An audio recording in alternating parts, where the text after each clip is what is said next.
नमस्कार, PTC news देख रहे सभी दर्शकों का स्वागत। मैं हूं आपके साथ अतुल वर्मा, लेकर हाजिर हूं प्रदेश की तमाम खबरों का हाल। बुलेटिन का आगाज करेंगे, लेकिन सबसे पहले एक नजर हेडलाइंस पर। हरियाणा में निकाय चुनाव को लेकर नामांकन पत्र भरने का दौर खत्म। आज आखिरी दिन। भाजपा, कांग्रेस समेत अन्य उम्मीदवारों ने भरा नामांकन। अंबाला निगम उपचुनाव को लेकर कांग्रेस उम्मीदवार ने भरा नामांकन। कांग्रेस सांसद दीपेंद्र हुड्डा रहे मौजूद, किया जीत का दावा। भाजपा पर भी बरसे। कैथल के नोच गांव के पास बड़ा हादसा। निजी स्कूल बस हांसी बुटाना नहर में गिरी, 8 बच्चे, बस ड्राइवर और महिला कंडक्टर को आई चोटें। रेवाड़ी में सीएम फ्लाइंग की टीम ने कूड़ा उठान में बड़े घोटाले का किया दावा। मुख्य सफाई निरीक्षक ने पुलिस थाने में दर्ज करवाई शिकायत। और चरखी दादरी में डॉक्टर दंपति ने बिना दहेज के 1 रुपए में शादी करके पेश की मिसाल। समाज में दिया बेहतर संदेश, लोगों को भी किया जागरूक।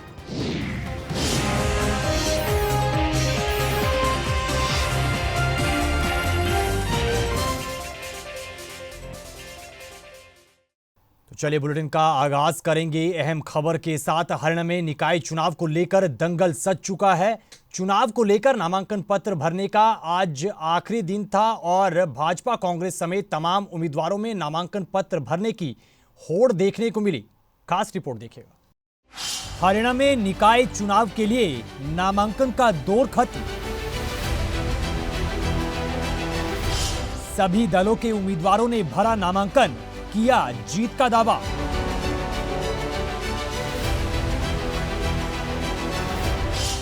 आखिर शहर में किसकी बनेगी सरकार, किसे चुनेगी जनता? हरियाणा में होने जा रहे निकाय चुनाव को लेकर इस वक्त प्रदेश में सरगर्मियां तेज हैं। वहीं आज हरियाणा के अलग अलग हिस्सों में निकाय चुनाव के लिए नामांकन पत्र दाखिल करने का आखिरी दिन था और आखिरी दिन भाजपा और कांग्रेस समेत अन्य उम्मीदवारों में नामांकन भरने को लेकर सुबह से ही होड़ मची रही। तमाम प्रत्याशियों का जमावड़ा लघु सचिवालयों में देखने को मिला। इससे पहले चुनावी दंगल में उतरे कई उम्मीदवारों की ओर से रोड शो भी निकाले गए और नामांकन पत्र भरने के बाद जीत का दावा भी किया गया। बात सिरसा जिले की करें तो यहां भारतीय जनता पार्टी और हरियाणा लोकहित पार्टी मिलकर चुनाव लड़ रहे हैं और उम्मीदवारों के नामांकन के वक्त कैबिनेट मंत्री रणबीर गंगवा, राज्यसभा सांसद सुभाष बराला और भाजपा नेता गोविंद कांडा मौजूद रहे, जिन्होंने सभी जगह अपने उम्मीदवारों की जीत का दावा कर दिया। इसके अलावा कांग्रेस प्रत्याशी जसविंदर कौर समेत अन्य कांग्रेस प्रत्याशियों ने भी आखिरी दिन अपना नामांकन पत्र भरते हुए जीत का दावा किया। अब हरियाणा प्रदेश की जनता ने एक माहौल नए प्रकार का देखना शुरू किया है। आप देखते हैं, चाहे सिरसा का विधायक हो या कई अन्य स्थानों के विधायक भी हमारे मुख्यमंत्री जी के कार्यक्रम में जाते हैं, उनका मंच शेयर करते हैं और प्रशंसा करते हैं हरियाणा भारतीय जनता पार्टी की सरकार जो नायब सिंह जी के नेतृत्व में चल रही है। तो जनता तो देख रही है ना सारी बात को। तो जनता ये कहती है कि हम फिर दाएं बाएं जाकर के वोट क्यों करेंगे, उन व्यक्ति को वोट क्यों करें जो आज वोट हम किसी और को दे रहे हो, भारतीय जनता पार्टी के साथ आकर के खड़ा हो। इसलिए सीधे ही जनता कमल के फूल का बटन दबाएगी और हमारे उम्मीदवारों को जिताएगी। वहीं करनाल में भाजपा समेत अन्य दलों के उम्मीदवारों ने नामांकन पत्र भरकर अपनी अपनी जीत का दावा किया। इससे पहले भाजपा की मेयर उम्मीदवार रेणु बाला गुप्ता ने हवन यज्ञ के साथ चुनावी दफ्तर का शुभारंभ कर दिया और रोड शो निकालकर जनता का आशीर्वाद लेने की बात कही। समर्पण भाव से आज नामांकन भरने का अवसर मिला है। केंद्रीय नेतृत्व ने, प्रदेश नेतृत्व ने, और आज सौभाग्य मिला हमारे बहुत ही लोकप्रिय मंत्री आदरणीय हमारे महिपाल डांडा जी हमारे बीच में आए हैं आशीर्वाद देने के लिए। हमारे पूर्व विधानसभा स्पीकर आदरणीय ज्ञानचंद गुप्ता जी हमारे बीच में आए हैं। हमारे विधायक भाई जगमोहन आनंद जी और सभी कार्यकर्ताओं ने मिलकर एक जोश, जुनून और उत्साह के साथ इस बात के लिए नामांकन भरा है कि भाजपा की कथनी और करनी में अंतर नहीं है। इसी कड़ी में यमुनानगर में भी नामांकन की तस्वीरें निकल कर आई। भाजपा की मेयर उम्मीदवार सुमन बहमनी ने नामांकन भरने के बाद शहर में विकास करवाने की बात कही। बहुत बढ़िया। आज अभी नामांकन भर के मैं वापस आई हूँ। मेरे साथ हमारे हमारे पूर्व मंत्री श्री कंवरपाल जी मेरे साथ थे और घनश्याम दास अरोड़ा जी एमएलए जी मेरे साथ थे और अभी नामांकन मैंने दाखिल किया है। उसी आधार पे कह सकते हैं कि भाई बढ़िया रहा, मेरे लिए हर्ष का विषय है, खुशी का विषय है। मुकाबला तो अगर देखा जाए तो बीजेपी के सामने है नहीं, बिल्कुल भी। हम भारी मतों से जीतने वाले हैं। एजेंडा स्वच्छता है, लोगों की समस्याएं हैं। इधर कुरुक्षेत्र में भी भाजपा और कांग्रेस के कार्यकर्ताओं में नामांकन पत्र दाखिल करने की होड़ देखने को मिली। थानेसर नगर परिषद के लिए कांग्रेस की चेयरपर्सन उम्मीदवार सुनीता नेहरा ने अपना नामांकन भरा। इस दौरान कांग्रेस विधायक अशोक अरोड़ा मौजूद रहे, जिन्होंने भाजपा को जमकर आड़े हाथ लिया। अशोक अरोड़ा ने कहा कि बीते 25 साल से थानेसर नगर परिषद में भाजपा का कब्जा है, लेकिन तमाम मुद्दों के नाम पर भाजपा के दावे खोखले नजर आए हैं। नगर परिषद थानेसर का चुनाव होने जा रहा है लगभग 2.25 साल बाद, और कांग्रेस पार्टी की तरफ से कांग्रेस की पुरानी वर्कर सुनीता नेहरा जी को उम्मीदवार बनाया है। आज उसका नामांकन पत्र भरेंगे। 9.25 साल में जो नगर परिषद में लूट हुई, जो प्रॉपर्टी आईडी के नाम पे लूटा गया, फैमिली आईडी के नाम पे लूटा गया, एनडीसी के नाम पे लूटा गया, और जिन लोगों ने लूटा है, आज वही लोग फिर जब एससी का चेयरपर्सन का रिजर्व हुआ महिला के लिए, तो उन्होंने किसी बीजेपी की कार्यकर्ता की बजाय अपनी जेपी को उम्मीदवार बनाया ताकि उनके भ्रष्टाचारों पे पर्दा डाला जा सके। परंतु थानेसर के जागरूक मतदाता निश्चित रूप से इस बात के पक्ष में रहेंगे कि जिन लोगों ने लूटा उनको सबक सिखाकर कुरुक्षेत्र के अंदर कांग्रेस का चेयरमैन। आज जैसे मैं कांग्रेस पार्टी की तरफ से मुझे प्रत्याशी बनाया गया है नगर परिषद की चेयरमैन का, तो मैं आज यहाँ पर अपना नामांकन दाखिल करने के लिए आई हूँ। और सबसे पहले तो मैं आप सभी के माध्यम से हमारे चौधरी भूपेंद्र सिंह हुड्डा जी, उदयवान जी, भाई दीपेंद्र सिंह हुड्डा जी, कुमारी शैलजा जी, क्या कहते हमारे जो रणदीप सुरजेवाला जी हैं, और जो भी कमेटी के सदस्य हैं, अनिल धनतोड़ी जी, संजय छोकर जी, और क्या कहते हैं जयपाल पंचाल जी, आपके माध्यम से जी जो मेरे ऊपर कांग्रेस पार्टी ने मुझे प्रत्याशी बनाकर जो आप क्या कहते हैं मेरे ऊपर विश्वास जिताया है, तो मैं उस विश्वास पर खरा उतरने की कोशिश करूँगी। बहरहाल हरियाणा में निकाय चुनाव को लेकर नामांकन का दौर खत्म हो गया है। अब प्रचार का दौर शुरू होगा। चुनावी दंगल में इस बार किस पार्टी के पहलवान बाजी मारेंगे, शहर में किसकी सरकार बनेगी, जनता शहर के विकास के लिए किन नुमाइंदों का चयन करेगी, ये फिलहाल देखने वाली बात होगी। कुरुक्षेत्र से अशोक यादव, करनाल से नमनदीप सिंह, यमुनानगर से तिलक भारद्वाज और सिरसा से सुरेंद्र सावंत के साथ अतुल वर्मा की रिपोर्ट। इधर अंबाला में नगर निगम उपचुनाव को लेकर कांग्रेस उम्मीदवार अमीषा चावला ने अपना नामांकन पत्र दाखिल किया। इस मौके पर कांग्रेस सांसद दीपेंद्र सिंह हुड्डा, कांग्रेस सांसद वरुण मुलाना और कांग्रेस विधायक निर्मल सिंह मौजूद रहे। इस दौरान सांसद दीपेंद्र सिंह हुड्डा ने कहा कि लोकसभा चुनाव में जैसे कांग्रेस ने जीत दर्ज की थी, वैसे ही मेयर उपचुनाव में भी जीत दर्ज की जाएगी और कई मुद्दों को लेकर जनता के बीच जाने का काम कांग्रेस की ओर से किया जाएगा। बहुत से मुद्दे हैं जिन मुद्दों को लेकर कांग्रेस पार्टी इस चुनाव में उतर रही है। अंबाला की दुर्दशा का एक बड़ा मुद्दा है। विकास कार्य सारे रुके पड़े हैं, ये एक बहुत बड़ा मुद्दा है। आज सड़कों की स्थिति हो, सीवरेज की व्यवस्था की स्थिति हो और सफाई की व्यवस्था हो, इतनी दुर्दशा शहर की है। और कॉरपोरेशन में प्रॉपर्टी आईडी और बाकी मसलों को लेकर भारी भ्रष्टाचार की जो बातें हैं वो सारी आज शहर के सामने हैं। इसके साथ साथ एक बड़ा मुद्दा भाजपा के अहंकार का भी है, और वो अहंकार खास तौर पे सिटी की जो अपनी हार है वो भारतीय जनता पार्टी को पच नहीं रही, इनके नेताओं को पच नहीं रही, और अहंकार से अपनी हार का जवाब ये दे रहे हैं जनता को। इसी कड़ी में करनाल में भाजपा उम्मीदवार रेणु बाला गुप्ता ने अपना नामांकन पत्र दाखिल किया। इस मौके पर कैबिनेट मंत्री महिपाल ढांडा समेत अन्य भाजपा नेता मौजूद रहे। वहीं महिपाल ढांडा ने भाजपा उम्मीदवार की जीत का दावा किया, साथ ही कांग्रेस के साथ साथ अरविंद केजरीवाल पर निशाना भी साधा।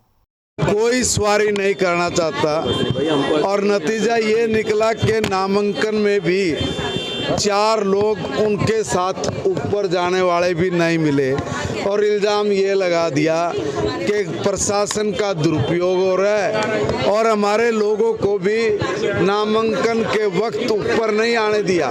भाई, जब तुम्हारे साथ आदमी नहीं है तो आएगा कौन? ये हालात कांग्रेस की मैंने करनाल में देखी है। एक बात ध्यान करिए, ट्रिपल इंजन की सरकार पर लोगों का पूर्ण विश्वास है।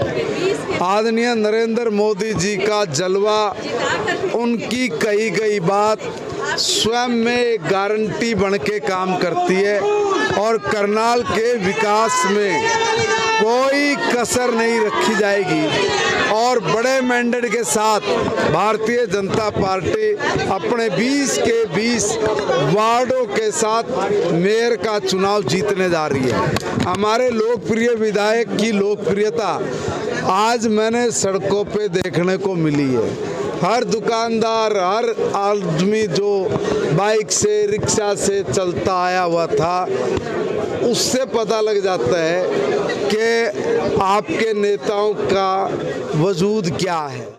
तो हरियाणा में निकाय चुनाव को लेकर नामांकन का दौर अब खत्म हो चुका है। इसी कड़ी में करनाल से हमारे पीटीसी संवाददाता नमनदीप सिंह ने ग्राउंड जीरो पर जाकर नामांकन पत्रों के संबंध में जानकारी साझा की है, साथ ही भाजपा कांग्रेस के प्रत्याशियों से प्रतिक्रिया भी ली है।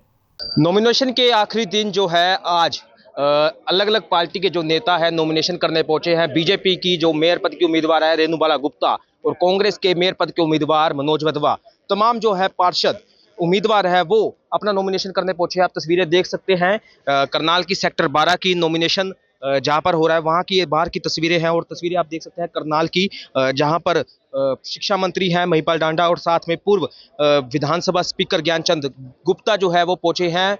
पूर्व मेयर रही और बीजेपी की मेयर के लिए प्रत्याशी रेणु बाला गुप्ता का, लेकिन तो वहीं दूसरी तरफ जो है मनोज वधवा जो कांग्रेस के एक मजबूत दावेदार है। करनाल की अगर स्थिति की बात करूं तो ये चुनाव जो है थोड़ा रोमांचक रहने वाला है। जो पिछला जो चुनाव था मेयर का उसमें भी जो है रेणु बाला वर्सेस मनोज वधवा थी, लेकिन मनोज वधवा की जो है धर्मपत्नी आशा मनोज वधवा जो है इस चुनाव में खड़ी थी और उसमें जो है करीब 8-9 हज़ार वोटों से जो है उनकी हार हुई थी। लेकिन ये मुकाबला किस तरह का रहने वाला है? बीजेपी की बात करें तो बीजेपी कहती है कि हमारी सीट बिल्कुल सेफ है, हम जो है अच्छे मार्जिन से जीतेंगे, लेकिन तो वही मनोज वधवा कहते हैं कि इस बार जो है बदलाव होगा और मेयर के जो है वो कैंडिडेट है कांग्रेस की, उन्हें टिकट मिली है। इससे पहले वो बीजेपी में शामिल थे, लेकिन उससे पहले वो इनेलो के भी रहे हैं, लेकिन जो पिछला चुनाव था उनकी धर्मपत्नी ने आज़ाद चुनाव लड़ा था। और इस बार का चुनाव कैसा होगा? और नॉमिनेशन के आखिरी दिन तमाम जो है नेता अपना नॉमिनेशन फाइल करने के लिए पहुंचे हैं और नॉमिनेशन के बाहर की आपको तस्वीरें दिखाई किस तरह का भीड़ भाड़ का माहौल है। आपको आगे का भी हालात बताते रहेंगे। देखते रहिए पीटीसी न्यूज़ हरियाणा। मैं नमनदीप सिंह, करनाल। खबरों में आगे बढ़ते हैं। सिरसा में नगर परिषद अध्यक्ष के चुनाव को लेकर कांग्रेस प्रत्याशी जसविंदर कौर ने अपना नामांकन पत्र दाखिल किया। इस मौके पर सिरसा से कांग्रेस के विधायक मौजूद रहे।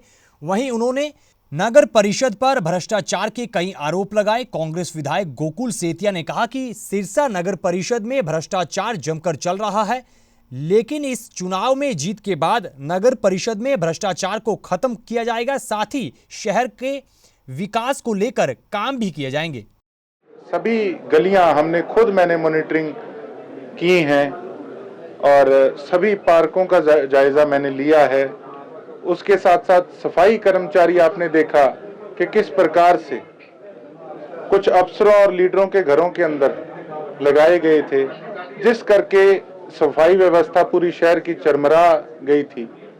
और मैं तो ये कहूंगा कि विपक्ष किस मुद्दे पर ये चुनाव लड़ रहे हैं, पहले तो उनको ये जवाब देना होगा, दे हैव टू रिप्लाई कि आज जो व्यवस्था सिरसा की बनी है उसके जिम्मेवार वो खुद हैं।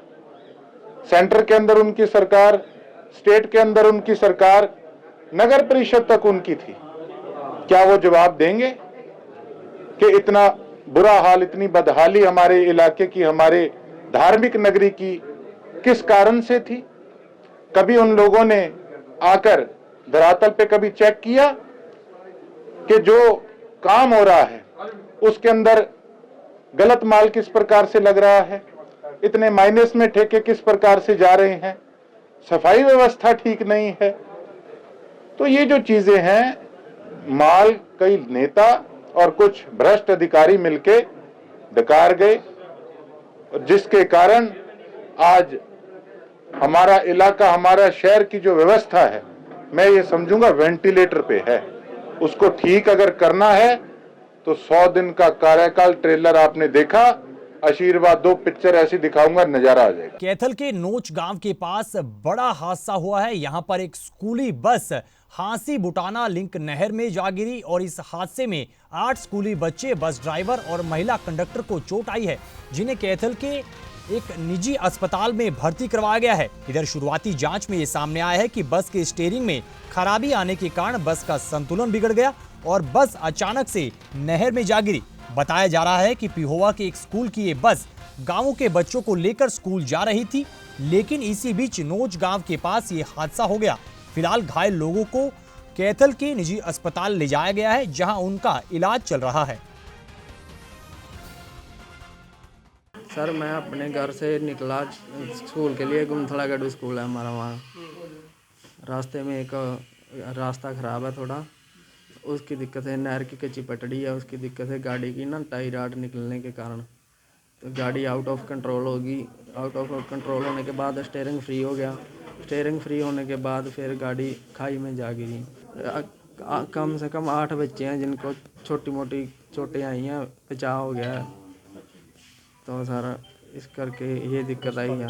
रास्ता बहुत प्रशासनिक लापरवाही थी जो आपको दिक्कत? प्रशासनिक लापरवाही है सर, बहुत बड़ी कह चुके हैं, कोई कार्रवाई करता ही नहीं है सर। क्या दिक्कत है वहाँ पे? सर पूरी जगह है, वह ना कोई साधन निकलता है, आई बार हादसे होते हैं वहाँ पे। बहुत बड़ी जाके आए, सबके पास कोई सुनता ही नहीं है, कच्चे रास्ते हैं, बच्चों की बसें जाती हैं, 2-2 बसें जाती हैं उधर। सर दिक्कत तो बहुत है जी।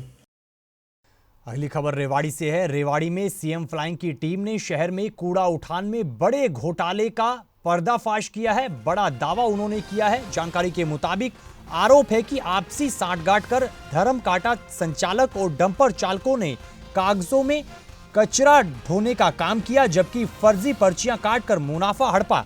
घोटालेबाजी पकड़ में आने के बाद मुख्य सफाई निरीक्षक ने थाना मॉडल टाउन रेवाड़ी में जाकर धर्म काटा संचालक और कई डंपर चालकों के खिलाफ शिकायत दे दी है। बता दें कि सीएम फ्लाइंग की टीम ने बीते शुक्रवार को नगर परिषद के सफाई निरीक्षक और डोर टू डोर कूड़ा उठाने वाली फर्म के सुपरवाइजर को साथ लेकर फर्म के कार्यों का औचक निरीक्षण किया था और जांच में ये सामने आया था कि शहर से कूड़ा नहीं उठाया गया और फर्जी पर्चियां बनाई गई, जिसको लेकर अब विधायक ने भी प्रतिक्रिया दी है। देखिए, नगर परिषद जो है वो अनेक समस्याएं पैदा हो रही हैं, सफाई को लेके भी हो रही है, और मेरा मुख्य रूप से सफाई को लेके मैं इस बात के लिए चिंतित हूँ। और बार बार ये सीएम फ्लाइंग की छापेमारी हो रही है, लोग पकड़े भी जा रहे हैं, लेकिन मैं आपके माध्यम से ये जरूर कहना चाहूँगा, खाली FIR से कुछ होने वाला नहीं है, इनके ऊपर और सख्त कार्रवाई की जाए और इसमें कौन कौन अधिकारी कर्मचारी है उनको भी इन्वॉल्व किया जाए। इसमें FIR दर्ज कर दी गई है। जो चीफ सैनिटरी इंस्पेक्टर जिला परिषद रेवाड़ी के जो है उनकी शिकायत पे, और 3 ड्राइवर हैं और 1 धर्म कांटा वाला, इन 4 लोगों के खिलाफ ये पर्चा दर्ज हुआ है। जो भविष्य में फैक्ट सामने आएंगे ड्यूरिंग इन्वेस्टिगेशन, उसके अनुसार कार्रवाई की जाएगी। इधर अमेरिका से डिपोर्ट किए जा रहे अवैध भारतीयों के मामले को लेकर कांग्रेस ने मोदी सरकार को जमकर आड़े हाथ लिया है। मोदी सरकार को जमकर आड़े हाथ लेते हुए कई सवाल उठाए हैं। इसी कड़ी में पूर्व सीएम भूपेंद्र सिंह हुड्डा और कांग्रेस सांसद वरुण मुलाना ने सरकार से सीधे तौर पर सवाल पूछे हैं और भारतीयों को हथकड़ी पहनाकर लाए जाने को लेकर सरकार पर निशाना भी साधा है। देखिए हरियाणा को पुलिस की गाड़ी से नहीं लाना चाहिए था, उनको बाकायदा बस भेज के गाड़ी से लाना चाहिए था। और जिस प्रकार से हथकड़ियां लगा के लाया जा रहा है ये निंदनीय है, क्योंकि हम भी भेजते हैं, हम बांग्लादेश में नहीं भेज रहे हैं, कोई हथकड़ी लगा के नहीं भेजते। तो इस बात का गवर्नमेंट ऑफ इंडिया को प्रोटेस्ट करना चाहिए। वो तो उनका नियम होंगे बम जिका के, वो तो अलग बात है, लेकिन यहाँ आने के बाद तो कम से कम मानवीय उनकी होनी चाहिए। देखिए यहाँ जो एजेंट्स हैं, बेचारा कोई अपनी जमीन जायदाद बेच के अपने बच्चे को भविष्य बनाने के लिए भेज रहे हैं भी किसी तरह जाए, और उनको तो कोई कार्रवाई हुई नहीं अब तक। तो ऐसे जो काम कर रहे हैं, जो एजेंट बने हुए हैं, उनके ऊपर सख्त कार्रवाई करनी चाहिए ताकि ये नतीजा ना भुगतना पड़े। बहुत ही दुख की बात है और इसका हमने विरोध जो है पार्लियामेंट के अंदर भी किया, पार्लियामेंट के बाहर भी किया कि ये कोई तरीका नहीं है। भारत देश के नागरिक हैं, उन्होंने कोई जो है यहाँ पर कोई गलत नहीं किया हुआ था, ठीक है, वो वहाँ पर गए, शायद वहाँ पर गलत तरीके से एंट्री हुई, लेकिन इस तरह से तिरस्कार भारतीय नागरिकों का होना ये सरकार को सोचना चाहिए। आंखें मीच कर बैठे हैं, आंखें मीच कर बैठे हैं। कम से कम आप अपना जहाज़ भेज सकते हैं और कम से कम वहाँ पर आप गए हुए हैं, आप बात कर सकते हैं। अभी जब चुनाव होते वहाँ पर बड़ी बड़ी रैलियाँ हो रही थी कि जी बड़े रिश्ते बताए जा रहे थे प्रधानमंत्री जी के, राष्ट्रपति जी के साथ। आज वो रिश्ता कहाँ चला गया, कहाँ चला गया वो रिश्ता कि इस तरह से महिलाओं तक को बेड़ियाँ पहना के पैर अलग बांध रखे हैं, हाथ अलग बांध रखे हैं। क्यों? और क्यों भारत सरकार ने, ठीक है डिपोर्टेशन अमेरिका सरकार का फैसला है, उसको हम नहीं रोक सकते, लेकिन हम अपना जहाज़ भी भेज सकते थे। एक दूसरा जो ये हथकड़ियाँ लग के आ रही हैं, पैरों में बेड़ियाँ लग के आ रही हैं, उसके लिए तो प्रधानमंत्री जी बात कर सकते थे, हमारे भारत की सरकार जो है वो बात कर सकती थी कि इनको जो है इज्जत से जो है हम वापस लेके आए। इधर बहादुरगढ़ शहर के वार्ड नंबर 13 में विकास कार्य न होने का आरोप लगाते हुए पार्षद ने आमरण अनशन शुरू कर दिया है और इस अनशन को स्थानीय लोगों ने समर्थन दिया है।